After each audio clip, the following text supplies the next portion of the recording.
العالمین کی مخلوقات کے بارے میں غور و فکر کریں اور ان کی حقیقت اور ماہیت جاننے کی کوشش کریں۔ جیسا کہ کئی آیات ہیں، ان میں سے ایک آیت کریمہ ہے سورہ آل عمران کی آیت نمبر 190۔ اللہ رب العالمین نے ارشاد فرمایا ان فی خلق السماوات والارض واختلاف اللیل والنہار لآیات لأولی الالباب، کہ سچی بات تو یہ ہے کہ آسمان اور زمین کی تخلیق میں اور رات و دن کے باری باری آنے جانے میں عقل مندوں کے لیے نشانیاں ہیں۔ یہ دنیا کے اندر جتنی بھی مخلوقات ہیں ان کے سلسلے میں کئی باتیں آ چکی ہیں۔ میں آپ کو مثال دیتا ہوں کہ دکتور فاروق صاحب نے ایک موقع سے بیان کیا تھا اسی کا تتمہ کے طور پر کہ آپ کو پتہ ہوگا کہ جب ٹائٹینک جہاز بنایا گیا تو لوگوں نے دعویٰ کیا کہ جہاز کبھی ڈوبے گا نہیں، لیکن جب انگلینڈ سے چلا امریکہ کی طرف تو آئس برگ میں ٹکرایا اور وہیں پر وہ ڈوب گیا۔ اس جگہ کے بارے میں آپ نے سنا ہوگا کہ لگ بھگ 1.5 سال ہو رہا ہوگا کہ ایک ٹیم گئی تھی، وہ بھی ناپید ہو گئی، کچھ اس کے بارے میں پتہ نہیں چلا۔ اس جگہ کے بارے میں ماہرین فن کا کہنا ہے کہ جہاں پر وہ جہاز ڈوبا تھا وہ جگہ 12,600 فٹ گہرا ہے۔ وہ جگہ جو ہے 12,600 فٹ گہری ہے، وہ جو کھائی ہے، وہ جو جگہ ہے۔ اور جو سورج کی روشنی ہے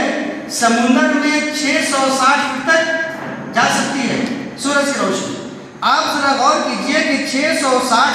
فٹ تک سورج کی روشنی جا سکتی ہے اور وہ جگہ کتنی گہری ہے 12,650۔ اور دنیا کا سب سے جو اونچی عمارت ہے اس کو آپ برج خلیفہ کے نام سے جانتے ہیں۔ تو ماہرین نے جب دونوں کا موازنہ کیا ہے تو کہا ہے کہ برج خلیفہ جیسا 4 عمارتیں، اس جیسی 4 عمارتیں اگر آ سکتی ہیں تبھی جگہ خالی رہ جائے گی، اتنی وہ جگہ گہری ہے۔ اسی لیے ماہرین کا کہنا ہے کہ جو سمندری جو علوم ہیں اور سمندر کے جو حصے ہیں ان کے بارے میں صرف 14% ہی دنیا کو معلوم ہو سکا ہے۔ اور اس زمین کے اندر کتنی چیزیں ہیں، آسمان میں ایک سے ایک سیارے ہیں، سورج، چاند، ستارے، یہ سارے کی ساری جو مخلوقات ہیں وہ زمین سے کئی گنا بڑی ہیں۔ یہاں تک کہ ایک اسٹار ایسے ہیں جو اپنے ریڈیس میں روٹیٹ کرتے ہیں، اپنے دائرے میں گھومتے ہیں، وہ زمین سے کئی 100 گنا نہیں بلکہ ماہرین کے کہنا میری زبان نہیں ہے کہ 1000 گنا بھی بڑے ہیں، ایسے ہیں۔ تو یہ اللہ رب العالمین کی جو مخلوقات ہیں سبھی مخلوقات ہیں، اللہ خالق ہے اور اللہ کے علاوہ جتنی چیزیں ہیں جن کا ہم احساس کر سکتے ہیں یا نہیں کر سکتے، جن کے ہم کو ہے یا نہیں ہے، وہ ساری کی ساری چیزیں مخلوق ہیں۔ تو قرآن نے یہ کہا کہ یہ جتنی مخلوقات ہیں چاہے وہ آسمان ہو، زمین ہو یا رات اور دن کا آنا جانا ہو یا دیگر جو مخلوقات ہیں، ان سب پہ آدمی غور کرے تو اللہ کی معرفت تک وہ پہنچ جائے گا کہ اللہ کی معرفت، اللہ کی عظمت اور اللہ کی ہیبت کیا چیز ہے۔ دوسرا طریقہ ہے جاننے کا کہ اسلام نے وحی کی شکل میں، قرآن و حدیث کی شکل میں جو ہمارے سامنے مجموعہ پیش کیا ہے، آدمی اس پر غور کرے۔ اور یہ یونیورسل ٹروتھ ہے، دنیا مانتی ہے کہ قرآن کے اندر جو الفاظ ہیں وہ ادب کے سب سے بہترین الفاظ ہیں، یعنی ان الفاظ سے بہتر کوئی دوسرا لفظ وہاں پر نہیں ہو سکتا ہے۔ یہی حال نبی کی حدیثوں کا ہے کہ نبی کی حدیثوں میں جو ادبی نکات ہیں اور فنی محاسن ہیں ان سے بہتر کوئی اور ادب ہو ہی نہیں سکتا۔ یہ امت کا اجماع ہے، اور امت کے کیا کہیے کہ عالمی سطح پر وہ انسانی دنیا کا اجماع ہے، اس سے بہتر نہیں ہو سکتا۔ دوسرا پہلو یہ ہے کہ قرآن و حدیث میں جو باتیں بیان کی گئی ہیں، جن کاموں کے کرنے کا حکم دیا گیا ہے وہ سبھی خیر ہے، اور جن کاموں سے قرآن میں اور نبی کی حدیثوں میں منع کیا گیا ہے وہ پوری انسانیت کے لیے شرعی ہے۔ تو چونکہ قرآن اور حدیث یہ انسانیت کی ترقی کے لیے راہ ہموار کرتی ہیں، اسی لیے اس میں خیر ہی خیر ہے جو باتیں کہی گئی ہیں کرنے کے لیے، اور جن سے منع کیا گیا ہے وہ شرعی ہے۔ تو آدمی جب غور کرتا ہے تو پتہ چلتا ہے قرآن و حدیث کی روشنی میں کہ اللہ رب العالمین کی معرفت کیا ہے۔ تیسری چیز یہ ہے کہ اللہ رب العالمین جب انسان اپنا سینہ کھول دیتا ہے، دل کو اور دماغ کو پازیٹیو ڈائریکشن میں لگاتا ہے، صحیح سمت میں لگاتا ہے، تو اللہ تعالیٰ اس کے دل میں صحیح سمجھ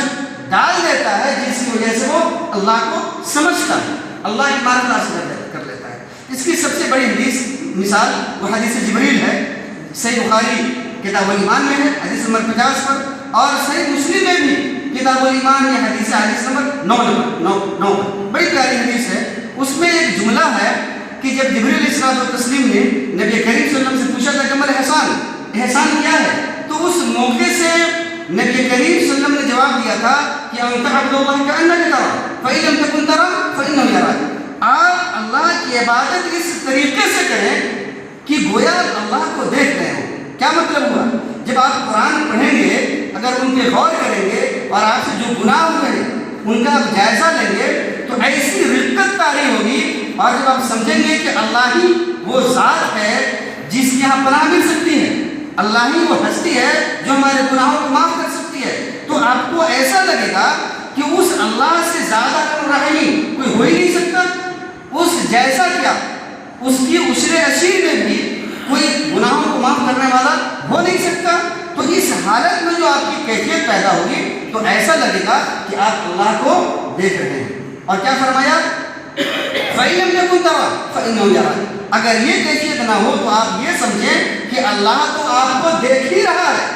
تو یہ جو کیفیت ہے، اس سے کیا پتہ چلا کہ اگر ہمارا دل صحیح ہے، دماغ صحیح ہے، اگر ہم پازیٹیو ڈائریکشن میں ہیں تو اللہ کی معرفت، اللہ کی سمجھ ہم کو حاصل ہے۔ دوسری چیز یہ کہ دین اسلام کی معرفت یہ کیا ہے؟ آپ دیکھیں گے کہ دنیا کے اندر جتنے مذاہب ہیں، ان کی جتنی کتابیں ہیں، یا تو ان کی خود ساختہ کتابیں ہیں یا ان کے خود ساختہ مذاہب ہیں، یا اگر آسمانی مذاہب ہیں تو وہ اپنی اصل حالت میں موجود نہیں ہیں۔ پوری دنیا کے اندر آپ جب مذاہب کا، ادیان کا ملل کا مطالعہ کریں گے، ان کا تجزیہ کریں گے، تو آپ کو پتہ چلے گا کہ واحد اسلامی ایک ایسا مذہب ہے، واحد اسلامی ایسا مذہب ہے کہ جس کے جو اساس ہیں قرآن اور حدیث یہی اصل صورت میں ہے۔ باقی دنیا کی کوئی کتاب ایسی نہیں ہے مذہبی کتاب جو اپنی اصل حالت میں موجود ہو۔ دوسری بات یہ کہ اسلام یہ لیٹسٹ ورژن ہے، آپ اس کو یہ سمجھیں کہ قرآن اور حدیث مذہب اسلام یہ واحد ایسا مذہب ہے جو ہر زمانے کے لیے، ہر دور کے لیے فٹ ہے، اور قیامت تک جتنے مسائل ہو سکتے ہیں ان تمام کا حل ہے۔ دنیا کے اندر واحد ایسا مذہب ہے مذہب